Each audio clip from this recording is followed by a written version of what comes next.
Hello everyone and welcome to mathematics. So many days I am creating this video.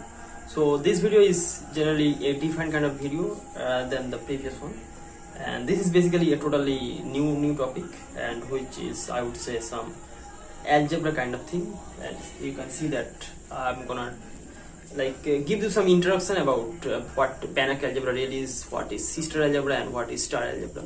So that kind of situation.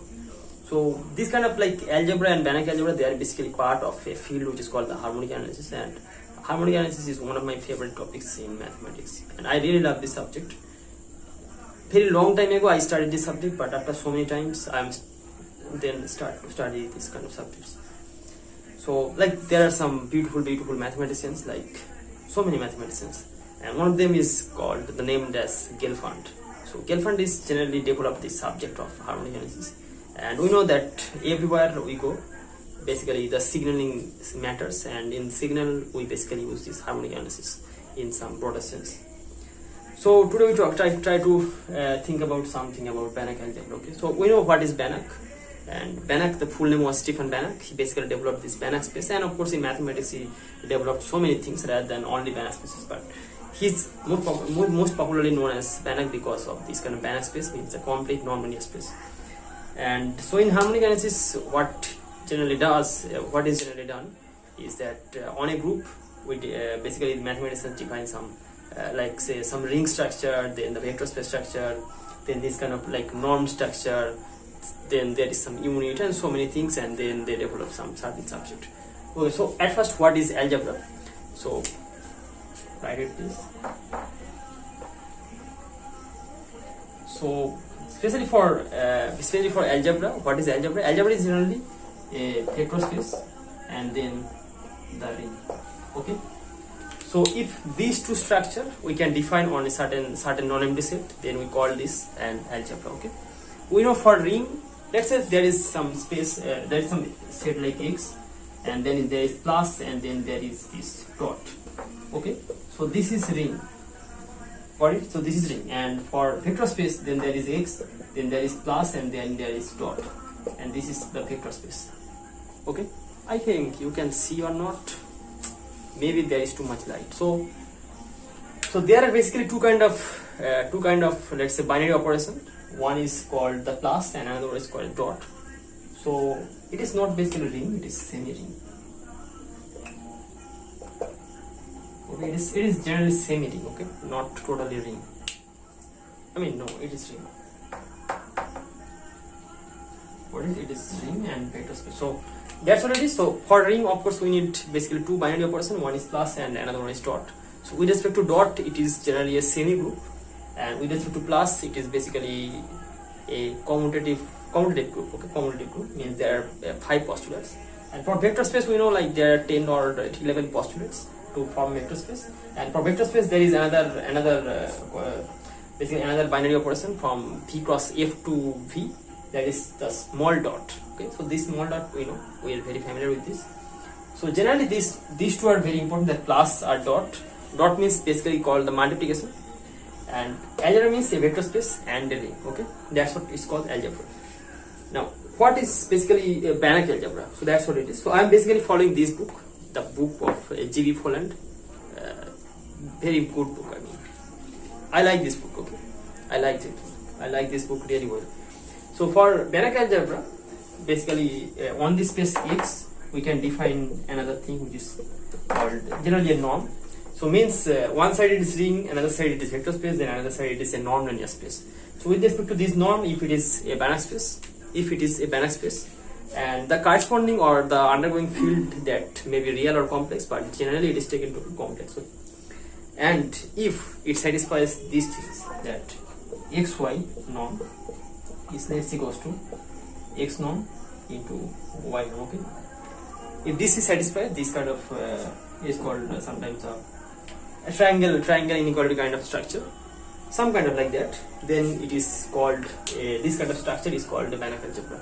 Okay, so that's what it is, and that's what the Banach algebra really is. Now Banach algebra may be of two kinds. One is called unital, another one is called non-unital. So what is unital? Unital means with respect to this ring. Okay, in ring generally the unit doesn't exist. But if in a ring the unit generally exists, then this algebra is generally called a unital Banach algebra, and if there is no ring, then it is called a non-unital Banach algebra. Again, there are two kinds of Banach algebra. One is called the commutative and non-commutative. Commutative means with respect to this dot. Of course, the multiplication. If it is commutative, then it is commutative. If it is non-commutative, then it is non-commutative. So that's how difficult. I mean, that's how simple it is. Not difficult. So generally, three: norm, ring, and vector space. These three objects and together with form a Banach algebra. Got it? Okay. Now there is another thing which is called involution. Okay, involution. So let me write this. Clear this off. Okay, involution is generally a very beautiful concept. So let's that script A is an algebra. So script A is generally here the algebra. We can denote this. And involution means x goes to x star. Okay, means from A to again A. Got it? So x goes to x star. So x star is some kind of mapping. Sometimes it is continuous. If it generally satisfies certain condition, basically there are four conditions. So one by one. One is that x plus y star, that should equals to x star plus y star. Okay. So in general sense, x plus y, something like that, is doesn't always equals to x that plus y that. But here, for that convolution, that should happen. Means x plus y star, that should equal to x star plus y star.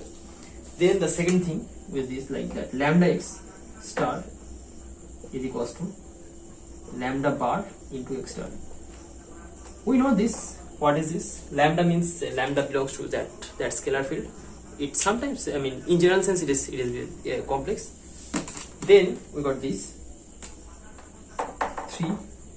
So x y star is equals to y star x star. So for non-unital, it is y star into x star, but for unital, it will be direct into x star into y star. And here there is nothing means there is that dot. Got it? There is nothing means there is dot.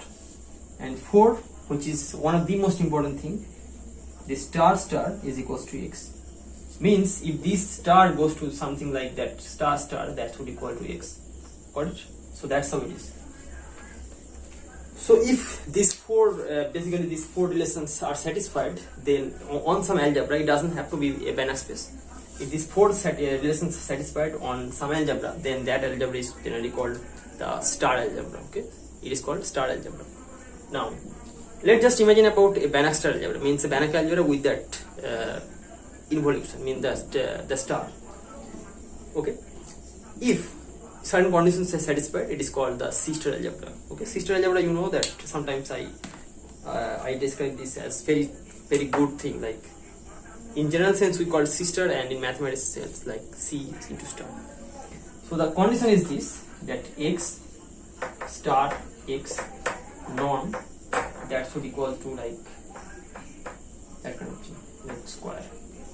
Okay, if that thing is satisfied, then this is called a C-star algebra. Means if there is some Banach star algebra, if it satisfies this relation in general sense, that x star x means x star into x, that should equal to x norm that square. Okay, so that's what it is, and it is called then the Banach star algebra, C-star algebra.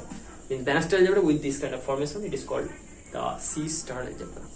Okay, so that's what it is, and it's very beautiful concept of this is basically the called the initial background of on which mathematicians basically developed the harmonic analysis, or it is sometimes some kind of like transformation, just like Fourier transformation, but on like higher dimension and some groups. Sometimes it is Abelian, sometimes it is non-Abelian. Okay, and very beautiful.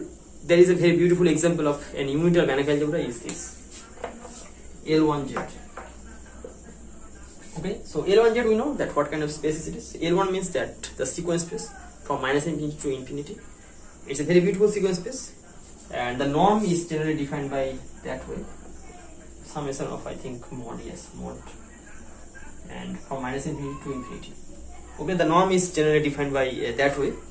And if you talk about the star, or sometimes called the multiplication, and you know, like in multiplication is generally defined by convolution, and convolution sometimes it is very difficult to understand what is convolution. So in L1Z the convolution is very difficult to understand, but it is generally easy. Like, let's talk about, there are two sequences, one is n and another one is pn, then basically a star b. Okay, so a star b equals to c, and cn is defined by that way, like ak into b of, I think, n minus k, and k equals to minus infinity to infinity. Okay, that kind of. So in that kind of way it is defined. It is called the convolution, and convolution means here the multiplication. And for the involution is you can understand what involution really is. Here the involution is defined by that way. If you take the star, then it will happen like this, that a star minus n. Okay, that kind of thing. A star, but that should be like minus n, and that bar. The bar is very important here. Okay, got it. But again, one thing we have to like say, I like to say that this star, this involution doesn't produces the C star algebra. Okay, means with respect to this star, if you take about this x star x norm is doesn't equal to that for some element. That's why with respect to this, it doesn't always form the C star algebra. Okay, so that's how it is. It's a very beautiful kind of like space, and beautiful kind of just some simple background. Okay, so that's what I want to tell, and next time I want to tell about some L1R. L1R, we know that the Lebesgue measurable functions over R. So that always produces some beautiful Banach algebra. Again, it is some kind of not that kind of like C star algebra. Thanks for watching.